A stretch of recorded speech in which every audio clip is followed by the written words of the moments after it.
PSCയിലെ public service commission ക്രമക്കേടുകളെ കുറിച്ച് അന്വേഷിക്കുന്നു. വിജിലൻസിനാണ് അന്വേഷണ ചുമതല. അതും വിജിലൻസ് ഡയറക്ടർക്കാണ് അന്വേഷണത്തിന്റെ ചുമതല നൽകിയിരിക്കുന്നത്.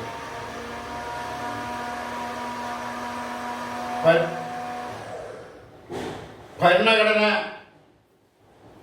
സ്ഥാപനത്തിന്റെ ഭാഗം കൂടിയാണ് പബ്ലിക് സർവീസ് കമ്മീഷൻ.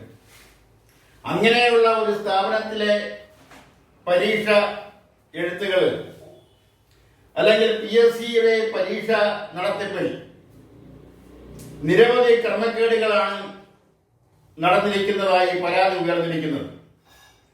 PSCയുടെ പരീക്ഷയിൽ ക്രമക്കേടുകൾ കണ്ടെത്തുകയും ക്രമക്കേടുകൾ ഉണ്ടാവുകയും ചെയ്യുന്നത് ആദ്യമായിട്ടല്ല. PSC സുതാര്യമായ ഒരു സംവിധാനമല്ല എന്നുള്ളത് അതുമായി ബന്ധപ്പെട്ടവർക്ക് മാത്രമല്ല, എല്ലാ രാഷ്ട്രീയക്കാർക്കും അതല്ലെങ്കിൽ ഉദ്യോഗാർത്ഥികൾക്കും എല്ലാം അറിയാവുന്ന കാര്യമാണ്. ജാതി, മതം, സമ്പത്ത്, അതുപോലുള്ള മറ്റ് ചില സ്വാധീനങ്ങൾ ഒക്കെയാണ് PSCയിലൂടെ നിയമനം ലഭിക്കുന്നതിൻ്റെ മാനദണ്ഡങ്ങളിൽ ഒന്ന്. അങ്ങനെ നോക്കുമ്പോൾ 50% താഴെ മാത്രമേ സുതാര്യമായ രീതിയിൽ PSC പരീക്ഷ എഴുതി പാസ്സായി അഭിമുഖങ്ങളിൽ പങ്കെടുത്തുകൊണ്ട് റാങ്കിൽ വന്ന് ഉദ്യോഗം ലഭിക്കുന്നവർ 50% താഴെ മാത്രമേ വരത്തുള്ളൂ. ബാക്കി 50%-ലധികവും ഇത്തരത്തിലുള്ള ചില സ്വാധീനങ്ങൾ, രാഷ്ട്രീയ സ്വാധീനം, മതപരമായ സ്വാധീനം, ജാതീയമായ സ്വാധീനം, സാമ്പത്തിക പരമായ സ്വാധീനം, അതുപോലുള്ള മറ്റു ചില സ്വാധീനങ്ങളിൽ കൂടിയാണ് അവരെ റാങ്ക് ലിസ്റ്റിൽ കടന്നു കയറുകയും അല്ലെങ്കിൽ റാങ്ക് ലിസ്റ്റിൽ ഉൾപ്പെട്ടു വരികയും ഉദ്യോഗം ലഭിക്കുകയും ഒക്കെ ചെയ്യുന്നത്.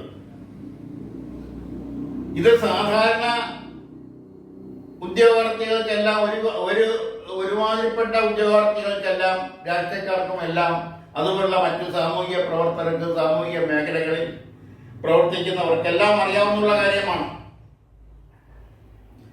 കാരണം കേരളത്തിലെ അല്ലെങ്കിൽ നാട്ടിലെ, രാജ്യത്തെ എല്ലാ മേഖലകളിലും അഴിമതി, അതിന്റെ അഴിമതിയുടെ കരാളഹസ്തങ്ങൾ കടന്നു ചെന്നിരിക്കുമ്പോൾ PSCയെ മാത്രം ഒഴിച്ചു നിർത്താനാവില്ല. PSCയുടെ പരീക്ഷകളിൽ ക്രമക്കേടുകൾ നടക്കുന്നു എന്നുള്ള പരാതികൾ ഉയർന്നു വരാൻ തുടങ്ങിയിട്ട് പതിറ്റാണ്ടുകളായി. അപ്പോഴെല്ലാം ചെറിയൊരു അന്വേഷണമോ അതല്ലെങ്കിൽ ബോധപൂർവമോ മനഃപൂർവ്വമോ അത്തരം ആരോപണങ്ങൾ, പരാതികളെല്ലാം മറച്ചു വയ്ക്കപ്പെടുകയാണ് ചെയ്യുന്നത്. ഇപ്പോഴിതാ മറച്ചു വയ്ക്കപ്പെടാതിരിക്കത്തക്ക നിലയിലുള്ള പരാതികളാണ് ശക്തമായി മുന്നോട്ട് വന്നിരിക്കുന്നത്.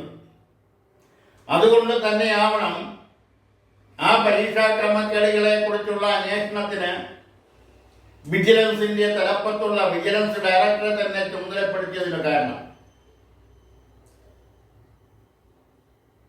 ആ അന്വേഷണം ഒരു വശത്ത് നടക്കട്ടെ. എന്തായാലും സുതാര്യമായ ഒരു നടപടിക്രമമല്ല PSCയിൽ നാളിതുവരെ നടന്നുകൊണ്ടിരിക്കുന്നത്. കാര്യം അവിടെ PSC അംഗങ്ങളായി വരുന്നവരിൽ ബഹുഭൂരിപക്ഷം പേരും രാഷ്ട്രീയക്കാരാണ്. എല്ലാവരും രാഷ്ട്രീയക്കാരാണെന്ന് പറയുന്നതായിരിക്കും ശരി.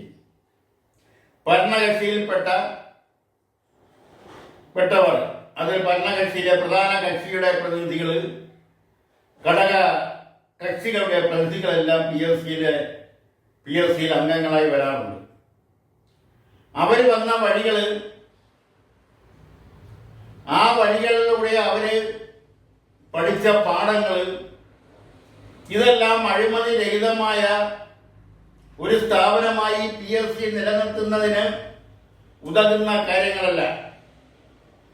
ഈ അവസരത്തിൽ ചെറിയൊരു കാര്യം ഓർമ്മ വരുന്നത്, അതും 4 പതിറ്റാണ്ടുകൾക്ക് മുമ്പ്, 40 വർഷത്തോളമായി മുമ്പ് നടന്ന ഒരു സംഭവം. കൃത്യമായി പറഞ്ഞാൽ 1977 36-ാമത്തെ വയസ്സിൽ ശ്രീ എ കെ ആന്റണി കേരളത്തിലെ മുഖ്യമന്ത്രി ആയ ആ സാഹചര്യത്തിൽ അദ്ദേഹം MLA അല്ല, നിയമസഭാ സാമാജികനല്ല. അന്ന് കഴക്കൂട്ടത്തെ MLA ആയിരുന്ന ശ്രീ തലൈക്കുന്നിൽ ബഷീറിനെ രാജിവെപ്പിച്ചുകൊണ്ടാണ് അദ്ദേഹം മുഖ്യമന്ത്രി പദവിയിൽ ഇരുന്നുകൊണ്ട് നിയമസഭയിലേക്ക് മത്സരിച്ചത്. അന്ന് അദ്ദേഹത്തിന്റെ എതിർ സ്ഥാനാർത്ഥി എൽ ഡി എഫിലെ സ്വതന്ത്ര സ്ഥാനാർത്ഥി മുൻ PSC മെമ്പറായിരുന്ന ശ്രീ തിരപ്പങ്കോട് ശ്രീധരൻ നായരായിരുന്നു. ഇത്ര കൃത്യമായി പറയാനുണ്ടായ സാഹചര്യമെന്ന് പറയുന്നത്, വിദ്യാർത്ഥി പ്രസ്ഥാനത്തിൽ പ്രവർത്തിച്ചുകൊണ്ടിരിക്കുന്ന എനിക്ക് ആ ഉപതെരഞ്ഞെടുപ്പിൽ പ്രവർത്തിക്കുന്നതിനുള്ള ഒരു അവസരം, സാഹചര്യം ഉണ്ടായിരുന്നതുകൊണ്ടാണ്. അന്ന് വോട്ട് അഭ്യർത്ഥിച്ചുകൊണ്ട് പല വീടുകളിലും കയറി ഇറങ്ങിയപ്പോൾ, ഒരു വീട്ടിൽ ചെന്നപ്പോൾ എന്നോടൊപ്പം അല്ലെ ഞങ്ങളോടൊപ്പം ഉണ്ടായിരുന്ന ഒരാള് ആ വീട്ടിലുള്ള ഒരു അംഗത്തോട് ചോദിച്ചു, നിങ്ങൾ LDF സ്ഥാനാർത്ഥിക്ക് വോട്ട് ചെയ്യണം, ഇവിടെ ആലോചിക്കാമെന്ന് പറഞ്ഞു. അപ്പുറത്ത് ആലോചിച്ചാൽ പോരാ, ഒന്നുമില്ലെങ്കിലും അദ്ദേഹം PSC മെമ്പറായിരുന്നപ്പോൾ നിങ്ങൾക്ക് ജോലി തന്നതല്ലേ. ഉടൻ തന്നെ മറുപടി വന്നു, അന്ന് അതിന് പണവും കൊടുത്തിട്ടുണ്ട്. അപ്പോൾ എത്ര വർഷങ്ങൾക്ക് 40 വർഷങ്ങൾക്ക് മുമ്പാണെന്ന് ഓർക്കണം.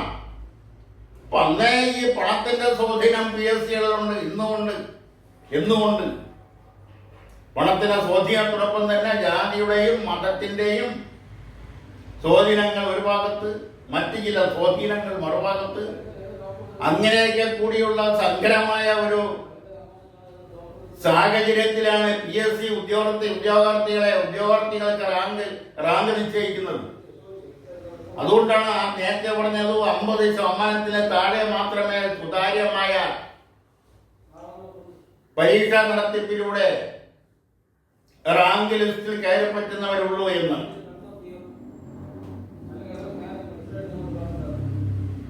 ഇത് ഈ നാടിന്റെ ഒരു ശവമായി നിലനിൽക്കുന്നു എന്ന് തന്നെ പറയേണ്ടിയിരിക്കുന്നു.